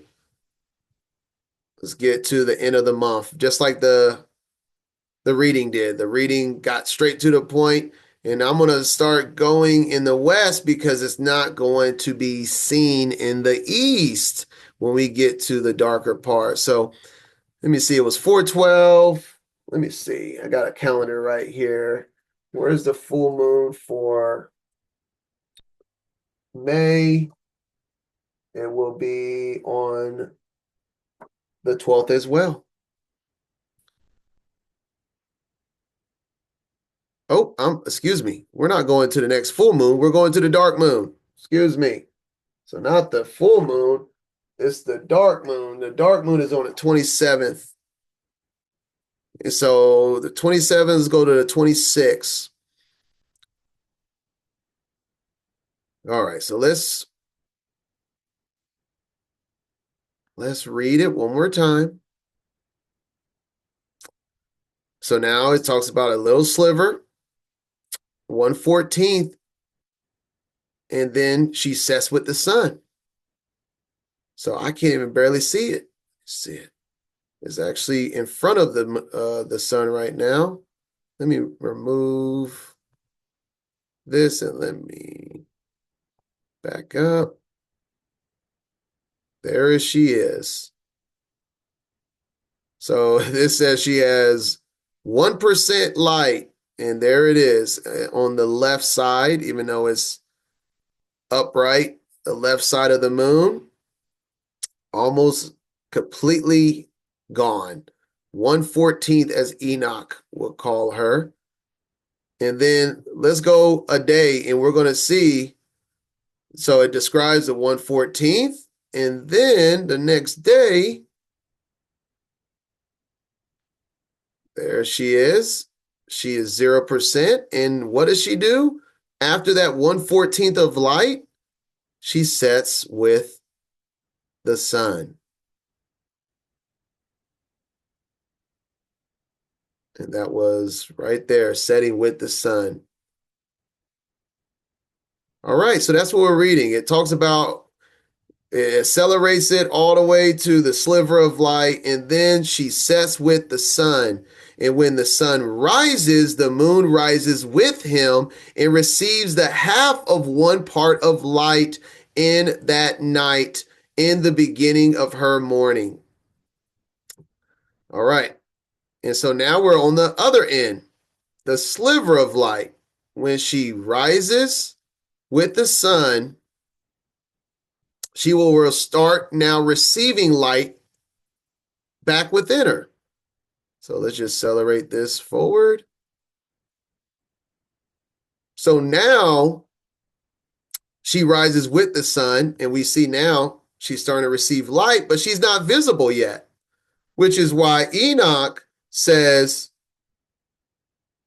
in that night when she's visible, and when the night comes, when the sun sets in the west, is the time of the lesser light, the moon. And this is where you get the sliver of light on the right side of the moon at its setting. And you only get light, you get less than an hour to see this visual. This is not a sign that Abba has put on a hill so his people can see.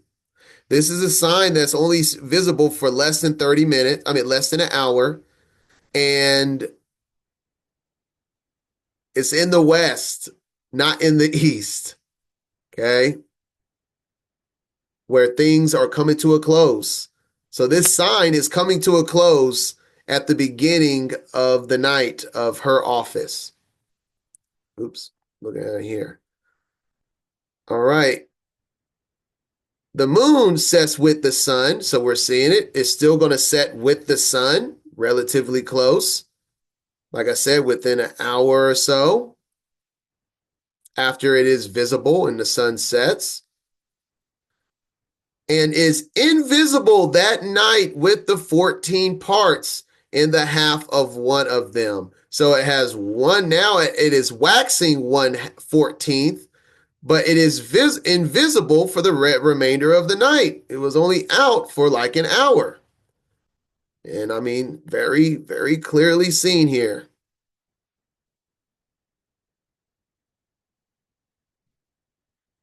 And she rises on that day with exactly a seventh part and comes forth and recedes from the rising of the sun. So let's look at that. So now it just simply says now it's at 2/14th part. 1/7 is, in other words, on the second day of 14 of receiving light. And that's exactly what happens. It receives more light. Now it says it's at 5% light.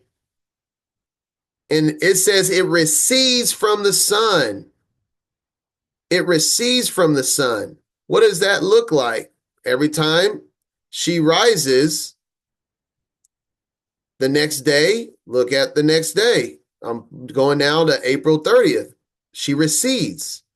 The next day, May 1st, she recedes. So when it says that, that means she's going further back from the sun. She's receding from the sun. And when we look at the story of the moon, every time the moon rises in the presence of the sun, that means she's waxing, she's receiving light. When she rises and the sun is absent, her light wanes. I think it's a very cool detail to observe. So when the moon rose, it's daytime, she's waxing. And it does that every day until it's a full moon, and then the full moon rises opposite of the sun. And then she begins to wane, and she's rising when the sun is not present, and she does not receive light at that time. So she keeps receding, recede, recede, recede, recede, recede until the next full moon, and she's rising in the east as the sun just set in the west. And she is done receiving light now, because when she is rising, it's not in the presence of the sun. And after the full moon phase, that's what I was saying, the next day and the days follow, every time it rises, it's darkness and she wanes. Just some fun points there. And in her remaining days, she becomes bright in the remaining 13 parts. And I got this note over here. Ecclesiasticus is describing this chapter, and this is the full moon phase. It gives us the full month, with the beginning of the month being a full moon. It accelerates it to a waning 1/14th. Then the sun and the moon sets together, and then she starts to wax at a 1/14th, and then the remainder of her days, she becomes bright until full again. In Ecclesiasticus or Sirach, chapters 43, 7 through 8, it describes the full moon cycle as Enoch 73 just reads. From the moon is a sign of feast. Boom, the full moon is a sign of feast. A light that decreases in her perfection. So verse 5, a decreasing light. The month is called after her name. So this is a monthly cycle. Then in verse 8, after the whole waning and then setting in darkness, her increasing wonderfully in her changing, which is being described right here. And then the very last verse, shining in the firmament of heaven. In her remaining days, she becomes bright in the remaining 13 parts. This is the moon phase. This is the cycle of the month. Full to waning to waxing to full. Very, very cool connections. Everything ties together.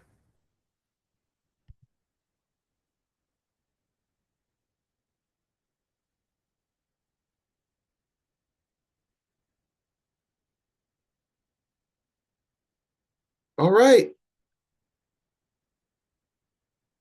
Last chapter of part 1. Oops, excuse me. Chapter 74. And I saw another course of a law for her, the moon, and how according to that law she performs her monthly revolution. So now we're focusing on the movement of her monthly revolution. The chapter 73 was just a quick summary of the first phase, accelerated all the way through the waning and the waxing. Now we're going in great detail of the monthly revolution. And all these Uriel, the holy angel, who is the leader of them, show to me in their positions, and I wrote down their positions as he showed them to me, which is what we're studying. If they're written, that means they're important. We're studying the positions of the luminaries, and particularly now the moon. And I wrote down their months as they were, and the appearance of their lights till 15 days were accomplished. And so it says 15. Don't get confused. We just read that it was 1/14. 15 is starting from a dark moon. So if you start from dark moon, it's 15 total days. That's just sometimes how it's counted when we're reading it. But I'll show it. And a lot of this is later on also at Enoch 78. So it could be in different parts.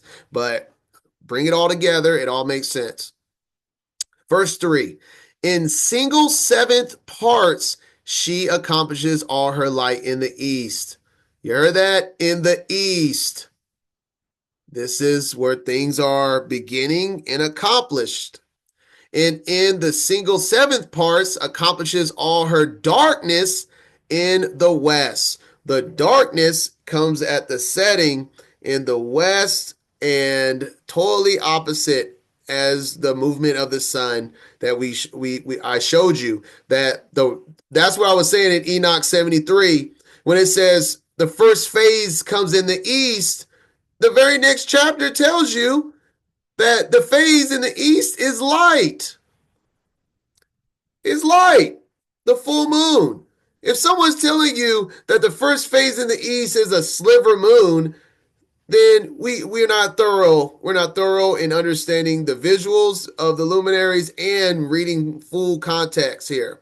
Because it tells you The accomplishment of her darkness is in the west. The times of the sliver moons, the waxing, the waning, is visible in the west, not the east. Critical points for calendar keeping observations here. Verse 4. And in certain months, she alters her settings, and in certain months, she pursues her own peculiar course. Now, we've heard that already, have we not? Verse 3 in Enoch 73, and her rising and setting changes every month. And just as a quick recap, this was the visual we was using to show the moon going back and forth through the portals.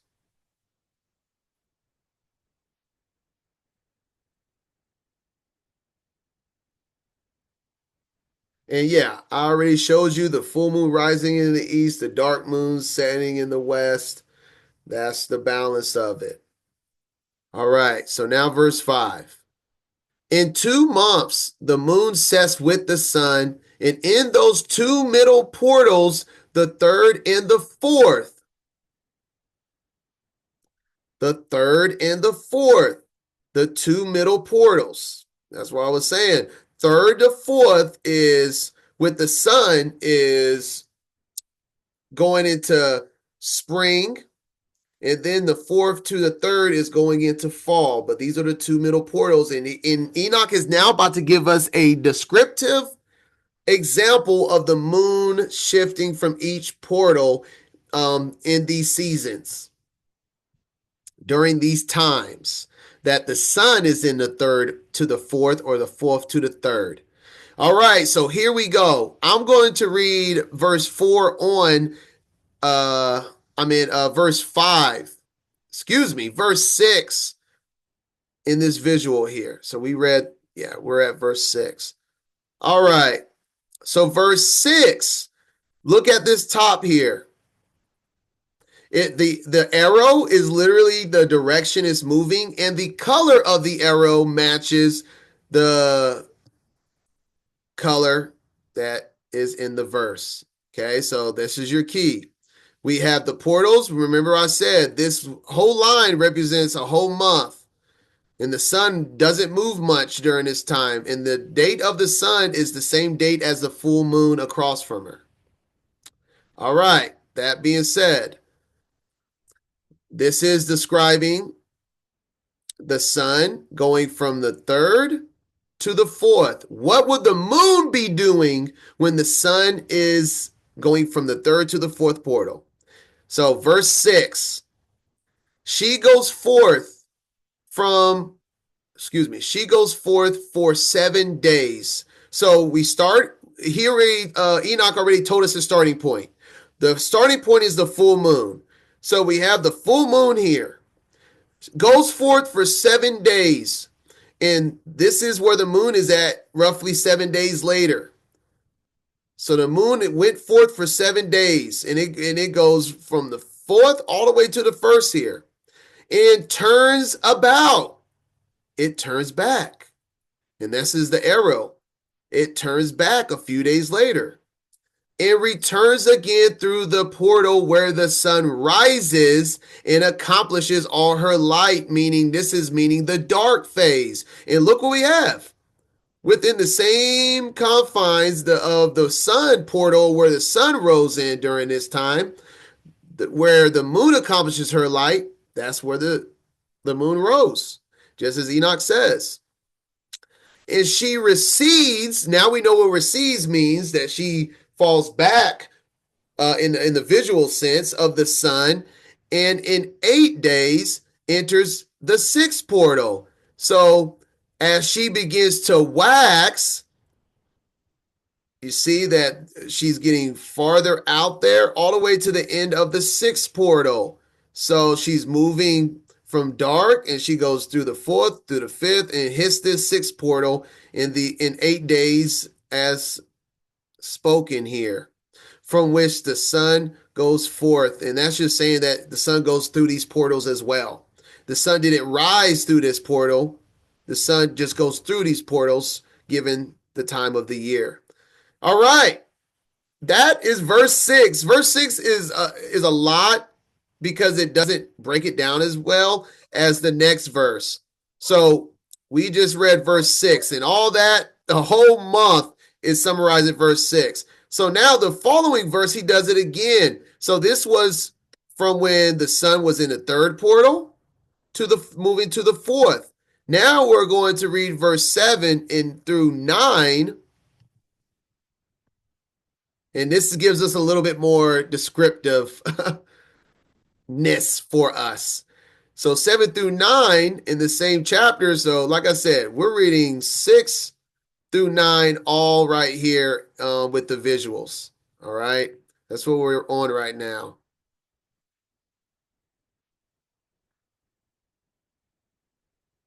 Seven through 9 now. So same thing. Look at the colors. When the sun goes forth from the fourth portal, so the sun in the fourth gate or portal, this is the time frame when the sun goes forth from it. So when the sun is moving from the fourth to the third, this is what the moon will be doing. She goes forth 7 days. So we start with the full moon. So 7 days, she goes forth into the fourth. Oh, my bad. I skipped the line. She goes forth 7 days until she goes forth from the fifth portal. So this moon is going to be getting shifted this way to the fifth portal. And here we have it. In exactly 7 days, according to this right here. And she went from her third and crossed all the way into the roughly the fifth portal here. And turns back again in 7 days into the fourth portal. And so we see, this is just, I did 3 days later so you can see the turning back and her losing mostly all her light. And then it says turns back again in 7 days into the fourth portal and accomplishes all her light, which is the dark phase. So 7 days, she is back in the fourth portal with the sun, and she accomplishes all her light.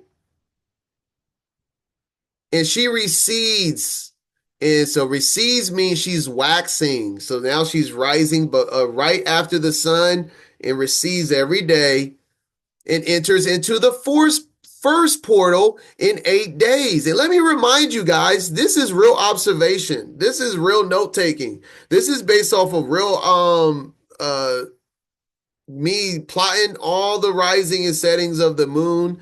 And so this is real luminaries matching with Enoch. And so the pink, she recedes, waxes, and enters into the first portal in 8 days. So here you have it. September 21st, she recedes. And as we see here, she gets her first light. And then 8 days, she is in this first portal or gate. Verse 8, she returns again in 7 days into the fourth portal from which the sun goes forth. And the fourth portal, by the time she becomes full again, the sun has moved over and switched sides, and the moon is now where the sun has gone forth. Thus I saw their position, how the moons rose and the sun set in those days. And this is what Enoch is describing. The cycle of the moon, and he gave the examples during the times where it's passing over due east, the equinox. So I'm going to back it. I'm going to let it stop there. This is where you take your time and you study it. You can go on Stellarium, mess with it, and then make sure you always go outside and you try to see these things for yourself. I didn't just believe Stellarium was a good app and was accurate. I would go out and I would go and see these visuals and see that it was accurate enough to use and to show you that this is a credible app to learn the movement of the luminaries. But this is what Enoch is describing. And when you take a step back and you take this by a few years, and I add some lines with all of the cycles of the moon and the sun, this is what it looks like. It's a non-stop thread of DNA looking strands. It's truly unbelievable the more you study it.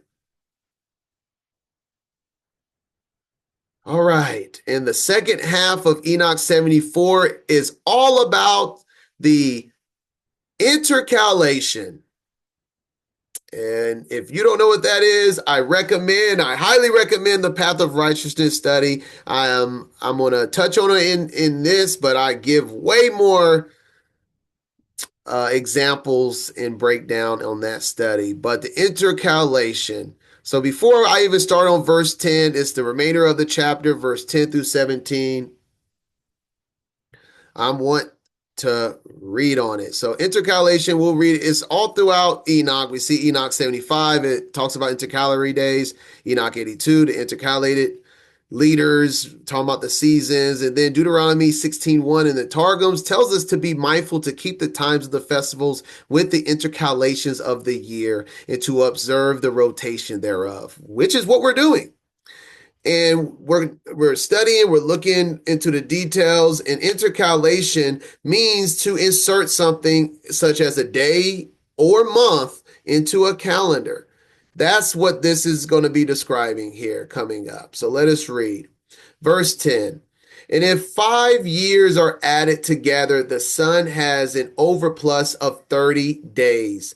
All the days which occur to it from one of those 5 years. So just stopping here, I know we're in the middle of a verse, but stopping here, when it says 5 years are added together, they get 30 days of overplus. Do the math. 30 divided by 5 will give us 6 days, as it later says. That's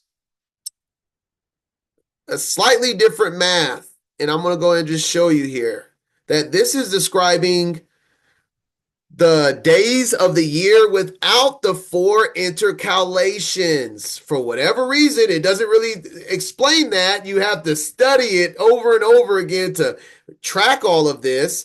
But this is why it says, so this is 360 days. Minus the 4 intercalation days, because it's 364 days. But if I go and show you this chart, we have, remember, 30, 30, 30, 30, 30, everything's 30, and there's 4 signs. These are called intercalations, and it is not added to this math depending on what we're reading on in Enoch. And that is what is being described here in Enoch 82 and 75, really. 82 says, and these head over thousands are intercalated between leader and leader, each behind a station, but their leaders make the divisions. This is speaking about the season changes, the 4 season days that are season changes per year. It's not being added right now. And that's why after it gives us that math, the next word says, when they are full, amount to 364, because this is not describing when it's full. This is describing a 360. That's why it says when they are full, though, it's 364 days. But let's continue reading. Verse 11. And the overplus of the sun and of the stars amounts to 6 days in 5 years. 6 days every year come to 30 days. And the moon falls behind the sun and stars to the number of 30 days. So what we're reading is of just the sun and the stars, not the intercalation leaders, season leaders, is 360 times 5 years, which is 1,800 days. When we take the moon, which has 354 days, which we will read later in Enoch chapter 78, which is 2 halves of 177. So half the year is 177 times 2, 354 times 5 will give us 1,770 days. And when you do the math, 1800 minus 1770, it gives us 30 days. This is simply all it's saying. It's saying that there's something that has to change to make all right, is what is being spoken of here. That's all that he's trying to teach us. And I even have the verse written at the bottom here. When that's why it says when they are full, because it will be 364 when it is full, but the math they're giving is not based on that. All right. And so now verses 12. I think I wanted to, yes, I want to read verse 12 through 14 right here for the purpose of seeing the multiple translations.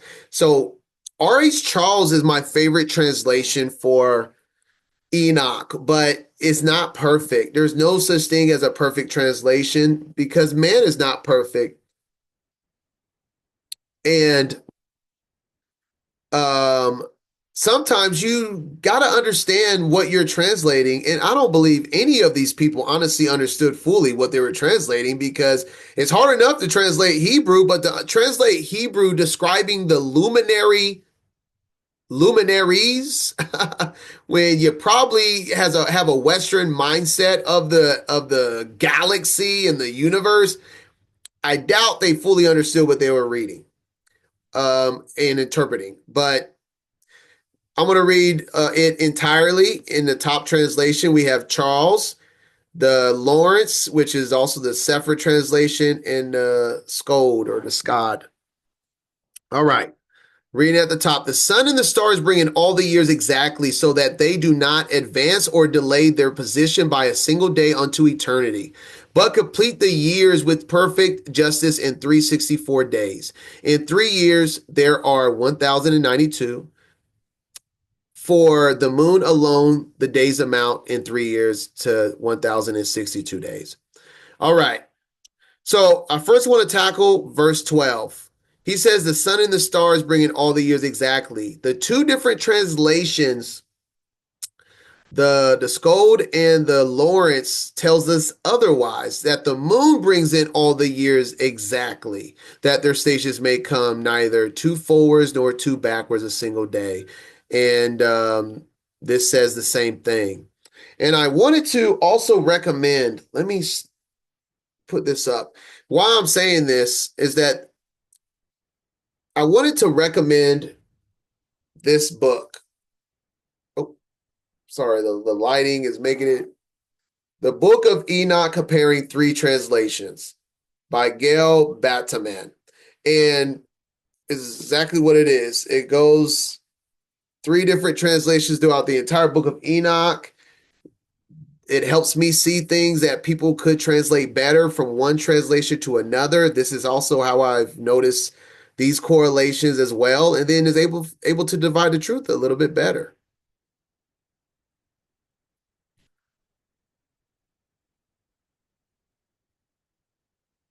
And so I say that with more research on this matter, that the moon it's important to specify that the moon brings in the years, because the moon has to actually be the one that changes with the intercalation, which, as we said, is bringing in a new month, is adding in a month. The moon does that, not the sun and the stars. The moon brings in all the years exactly, because the moon is the one changing. The moon is the one adding, is the focus of the details here. So we read that he gives us a breakdown that there is going to be some offness from the stars, the sun and the stars, and with the moon, that it's not going to match up. And so it then tells us that the moon brings in all the years exactly, that their stations may come neither too forward nor too backwards. And then right here, but she changes the years with exact justice in 364 days. She does that because the moon is the one intercalating. That's why it's important to specify these things. All right. And we get into the days. And I'm going to go and go to the translation and let's read it entirely now. When it goes over the numbers, let me see. What was the verse? Verse 13. Verse 13. In 3 years, there are 1,092. In 5 years, there's 1,820. So that in 8 years, there are 2,912. So this is simply saying the standard 364-day year times the amount of years. Do the math. Verse 14. For the moon alone, the days amount to 3 years, 1,062 days. We see 10 days each year. 1,062, 1,092. 5 years, she falls back 50 days. 50 minus 1,820, you get 1,770. And in 5 years, there are 1,770. Oh, okay. It just written small, so I read it again. So that for the moon, the days in 8 years is 21. Oh man, these are some typos. 2,832. All right, so it falls back 80 days. So it's just falling back 10 days every year. So this is what he's showing us. It's falling back 10 days every year because the moon has to change and have an intercalation. All the days she falls behind in 8 years is 80. And the year is accurately completed in the comforting with their world stations and the stations of the sun, which rise from the portals through which the sun rises and sets 30 days. So let's break the rest of this down and close off chapter 72. Okay. It gives us this cycle right here. So just using the 3 years, you can do this to any years, to 5 to 8, but in 3 years, it will be 1,062 for 354 moon cycle. And for the sun, it'd be 364 times 3, 1,092. The moon then intercalates. Every time it gets at least 30 days or even less, it can intercalate to prepare for this situation here. The calendar intercalates when the 13th full moon rises before the spring equinox. This is how you observe it in season. If you have a full moon starts the year, so we have spring, the sun starts spring, March 20th. We have a full moon that rises. We count 12 full moons, but then a 13th full moon rises, but spring hasn't started yet. This pattern happens consistently at least once every 3 years, which I'm going to show you. But just finishing the math before we continue, the 1,062 plus a 30-day month gives us 1,092. And this is just more math of the 8, the 5, the 3, the 8 of the sun and the moon and doing all this math here. And that's why it's important to say, but she, the moon, changes the years with exact justice in 364 days. That's the moon. The moon changes to exact justice. Now you can take this 1,092 days that the moon is now with the sun and divided by 3. And what would you get? 364 days for the last 3 years to perfect justice as the scriptures read. And now giving you a real life example of this intercalation. We have March 24th, we have the spring equinox, and we had a full moon on the 25th or the 24th of March. Right here, I have the full moons. So we have that first full moon of the year, second, third, fourth, fifth, sixth, seventh, eighth, ninth, 10th, 11th, 12th. And then before March 20th, we got a 13th full moon on the 14th. That will be intercalation.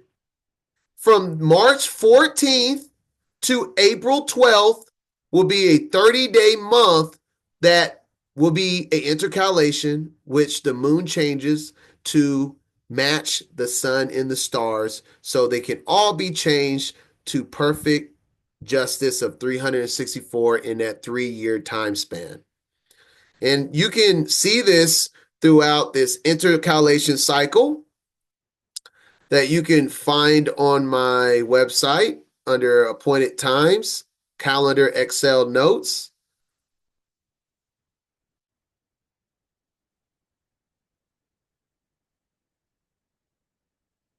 Why am I picking I'm telling you, full moon cycle? And that this is what we see.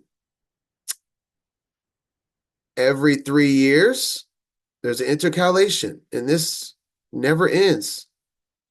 Like I said, it's not every 3 years. You have some that can become within a year or two, but if you break them all up, you see that it works out evenly. That within 8 years, there's 3 intercalations, and it gives you the 10 days moving forward in the next year, so everything is balanced out. Study this stuff. Like I said, you can find these notes on my website, and then also my 177-day cycle of the moon that we'll go more into in Enoch 78 gives this example of how the 177 cycle just never stops until, as I showed you in March of 2025, that we have a 13th full moon that comes in, and we have the intercalation month until the next full moon, which puts everything back in order. And boy, oh boy, I know this was a lot, but that's why we are taking our time and we are going to study this. But this is the conclusion of Enoch, the luminary reading for chapter 72 through 74, part 1 of 3. Next week, we will be covering chapters 75 to 77. Tudah for joining me, and once again, Shabbat Shalom.